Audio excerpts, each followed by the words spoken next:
And within a matter of weeks, we had 3.5 crores in the bank.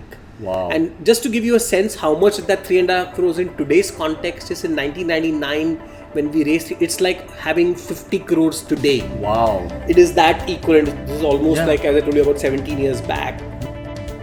You know, my barometer of doing whether I'm doing something correct is when people tell me you should not do it. You know, in fact, the safest thing to do today is what everybody else is doing.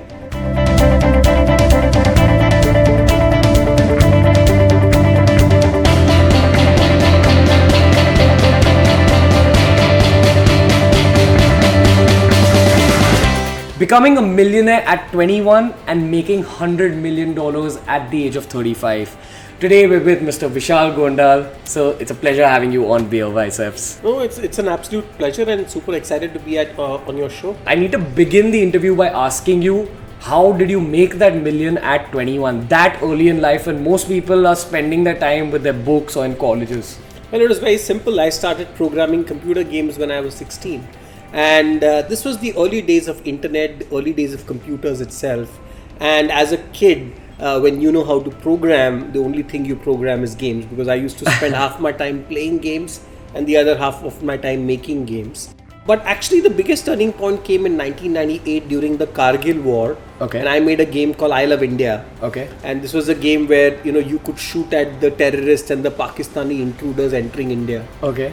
And this game became an instant hit. In fact, at that point in 1998, we had 1 lakh downloads of that game. Wow. And that's what got me the idea that making Indian themed games would really, really appeal to people. And that gave birth to India Games as a company itself.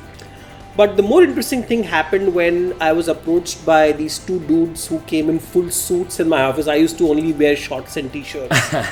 And these guys came in and they said, you know, we are from this company called Price Waterhouse something. And I was like, Waterhouse, you know, ye pani ki company hai or something. But I realized, no, Price Waterhouse Coopers was this big, you know, investment banking and all of that. And they told me they'll get me something called venture capital. Okay. Of course, I had not heard of venture capital. Nobody had. They finally told me, you know, venture capital is like money which is given to you, which you have to never return back. And I was like, man, I was, you know, at that time about 20. Okay. And I was like, you know, apne baap ka kuch nahi ja raha, let's take it. Yeah. And within a few weeks, they made a business plan. We worked with them together. Of course, I had no idea what a business plan is. Yeah. And within a matter of weeks, we had 3.5 crores in the bank. Wow. And just to give you a sense how much that 3.5 crores in today's context is, in 1999 when we raised it, it's like having 50 crores today. Wow. It is that equivalent. This is almost like, as I told you, about 17 years back. When you started out, was the intention to create a business out of making games? Actually, no. The intention was to have fun. The intention was, beautiful. it was all about going after my own passion. So I was very passionate about 2 things: gaming in the real world and gaming in the physical world. I was a national level volleyball player, so I only spent my time in a playground, either in the real world or in a computer game. And I didn't study too much. In fact, I barely passed 10th. That's what I wanted to ask you, like, did your parents have an issue with this? How did you figure at that age that, okay, I'm going to do business instead of studying? And what have you studied? What is your degree? So actually no degree. I actually didn't pass college. I'm a TY fail technically. So I was very clear that after my 10th standard, I am not going to take science or I am not going to take engineering or anything, because I thought that that's going to waste too much of my time in learning things which is of no use to me.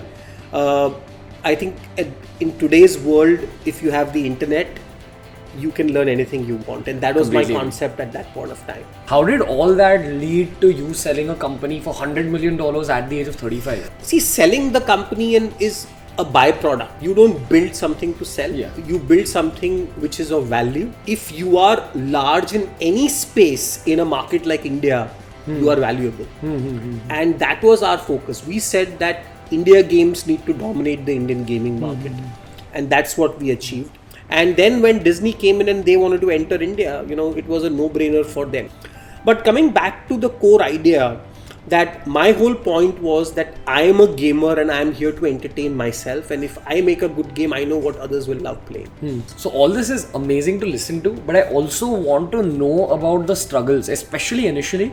Did you face any resistance from, say, your friends, your peers? In fact, all the time. Okay.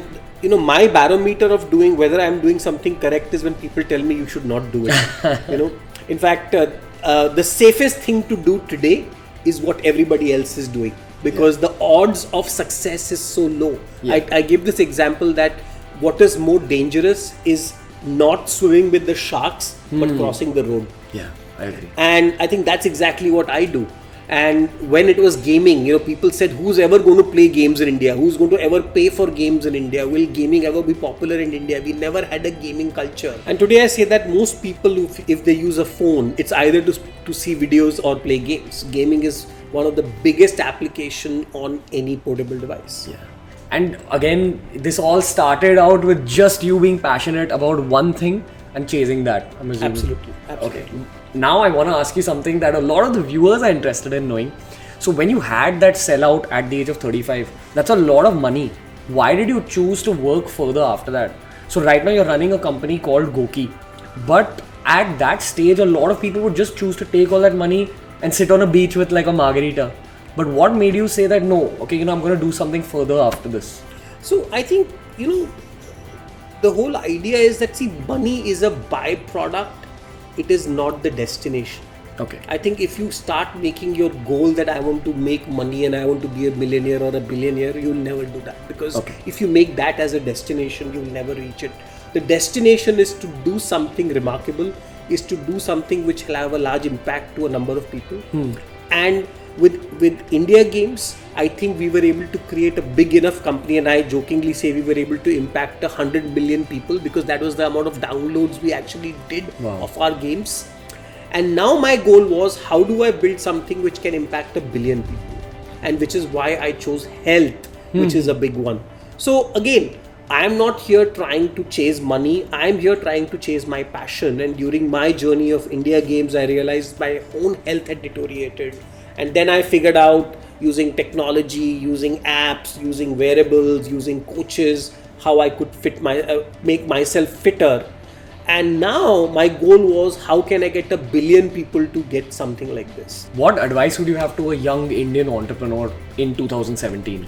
I think in today's world, if you are young, you have the potential, each one of you has the potential to be a millionaire or a billionaire.